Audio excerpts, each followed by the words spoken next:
Hey everyone, it's Jose Laya, and we hope you're doing well. The numbers for the second quarter of 2024 are out, and we want to share them with you today. We're not only going to look at the second quarter numbers, we're also going to take a look at the numbers for the first half of this year. Yes, the first half is done for 2024. We're going to separate the numbers for single-family homes and the condo market in some of the more popular areas of the Miami real estate market. Areas that we've been doing business in for years and that we know very well. And also the same areas that we like to cover in our research to stay ahead of the curve and better help our clients. We want to start by saying that now that we are finally behind those two record-setting years in the Miami real estate market of 2021 and 2022, we are definitely moving towards a more normal real estate market. However, as we said at the beginning of this year, we are definitely in a correction. So as we correct back to a more normal real estate market, coming off of those two extraordinary and record-setting years, there's going to be some bumps along the road, and it may take a lot longer time just to adjust to get back to a more normal real estate market. So you may be seeing some headlines about the real estate market's in a downward spiral, it's all doom and gloom. We're here to tell you that it's not, which is why we like to put up numbers on the graphs for you to see them. With that said, we have a lot to cover, so let's jump right into the graphs. We're going to do as we always do. We're going to start with the single family homes, then we'll jump into the condo market, then we'll wrap it up with our summary of where we are today and where we feel this real estate market in Miami may be heading into the second half of this year. Let's go. Okay, so here we have our first graph. It's single family homes in some of the more popular areas of the Miami real estate market, areas that we've covered before that we know very well. Here we go. It's Coconut Grove, Coral Gables, Pinecrest, and Miami Beach, specifically South Beach, or the zip code is 33139. Let's jump right in. That bottom row is a percent change from the second quarter of 23 to the second quarter of 24. Obviously, green means there was an increase. Red means it decreased. Let's jump right in and we'll notice right away there's really only two red boxes. Those two red boxes are specifically in Coral Gables and in Pinecrest, where the number of sales declined 19% and 15% year over year. However, the one common theme across the board for single family homes in all these areas is that prices increased from the second quarter of last year to this year, which is pretty extraordinary. One thing we want to note for South Beach, Miami Beach, the reason that we have two separate numbers there, so the total sales were actually 17, but we divided it amongst non-waterfront versus waterfront homes because we noticed there was a huge difference between non-waterfront and waterfront homes as far as price per square foot. Some of these homes in South Beach on the waterfront, which most of them are either in the Venetian Isles or Palm and Hibiscus, they're trading at astronomical numbers at $4,000 a square foot, $3,000 a square foot, which we feel it really skews those numbers. So we wanted to divide it just to kind of show you the difference. So the top one is 8, which is non-waterfront. The bottom one is 9, which are waterfront sales. And look at the difference on the price per square foot of each. So the non-waterfront averages about $1,187 per square foot. Look at the waterfront sales. They average about $2,820 a square foot, almost 2.5 times more per square foot for waterfront homes in South Beach versus non-waterfront. That's pretty extraordinary, and we kind of wanted to break it down to show you the numbers because that was a huge disparity in pricing. With that said, let's jump now into the graph for the first half of this year, and we're going to compare it to the first half of last year. I think this is going to give us a better idea as to where the market is now. Let's jump into that one now. Here we go. So here we have the graph for single family homes. This is for the first half of this year compared to the first half of 2023. We notice the same theme that we saw for the second quarter, which is the bottom row, the percent change. The only two areas that had declines in the number of sales is Coral Gables and Pinecrest. However, the common theme amongst every area of single family homes that we have here is that prices increased steadily, which really that just goes against all economics because interest rates are hovering around 7 to 7.5%. Inventory still isn't increased, but yet its prices are holding steady and increasing, which is pretty incredible to think. Now that we've reviewed the sales data for single family homes, we're gonna jump into the condo market. And we're gonna notice that there's a big difference between the single family home market and the Miami real estate market versus the condominium market. Here we go.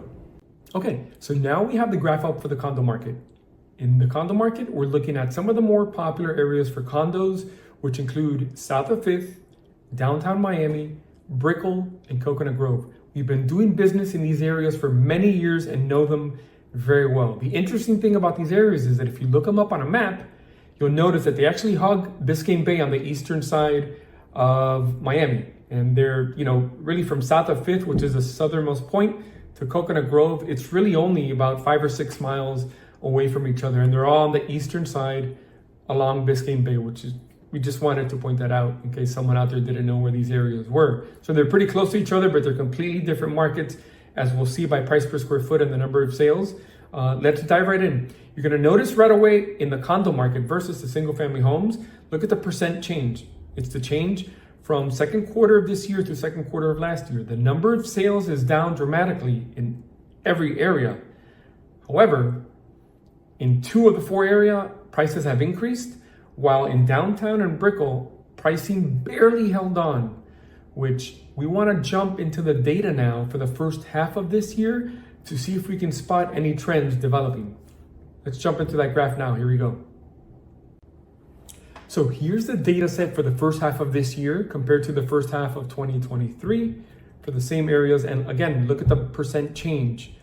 Across the board, sales are down in the condo market. I mean, it's pretty big. It's 14% in south of 5th, downtown Miami, 22%. In Brickell, sales are down 27%. And then in Coconut Grove, down 6%. The biggest thing that we noticed as well is that in south of 5th and Coconut Grove, prices have increased about 20% year over year. And the other thing we want to note is that in downtown Miami and Brickell, prices, look, they were up slightly, 4% and 1%. They're barely holding on. So let's jump now to our market summary. So to wrap things up, our summary. For the areas we've just covered, we can clearly see that in the Miami real estate market, single family homes is doing much better than condos. As in condos, the number of sales is down across the board, while prices have increased in some areas, but in other areas, prices are barely holding on. From the graph, we want to highlight the areas of downtown Miami and Brickell, which have experienced the largest decrease in sales year over year, while prices are barely holding on. We feel this has more to do with 2 things that are affecting the condo market right now in these areas. The first one, which we've actually covered in a previous video, there's been a huge supply of rental apartments delivered over the last couple of years in these 2 areas. Therefore, that gives people more options for housing. These 2 areas are very close to each other and they really only span an area of about 3 miles. And you've had thousands and thousands of apartments delivered over the last couple of years, obviously increasing supply and options for people to live. The second thing that's affecting not only this area of condos, but also the state of Florida, and something that we've covered in a previous video as well, it's the tighter rules and regulations passed by the new Florida statute, SB 4D, known as the Condo Safety Act, which has made it mandatory that condo buildings have to collect funds to cover for all necessary and required repairs. This is not only causing monthly maintenance fees to spike dramatically, in some cases, it's even requiring that they pass special assessments to make up for a shortfall, which these special assessments, we've seen them as much as a few $1,000s, sometimes in the tens of thousands of dollars. Other times, we've seen it reach hundreds of thousands of dollars. But you're actually having some of these buildings start the construction of the exterior of the building, which it's known as a concrete restoration, which that's really a tough phase to get through in a building, as most of the time it's anywhere between 1 to 2 years of construction on the exterior building They shut down mostly all amenities, especially the pool area and pool deck, and they close off balconies anywhere from a few months, as we've seen. This is going to continue for the next 1 to 2 years that we can see, maybe even longer. So a message to buyers out there. Yes, interest rates are around 7%, but if you can still afford the house or condo that you want, go for it. Right now, as the number of sales has been decreasing year over year, as we showed you in the graphs, prices, especially in single-family homes, are still increasing. The Federal Reserve has already hinted that it may start lowering interest rates this year. As a result, a lot of buyers are deciding to sit out the market and wait for rates to go down. So I ask you the question, what do you think is going to happen when interest rates start to go down and you have a lot more buyers in the market? Exactly.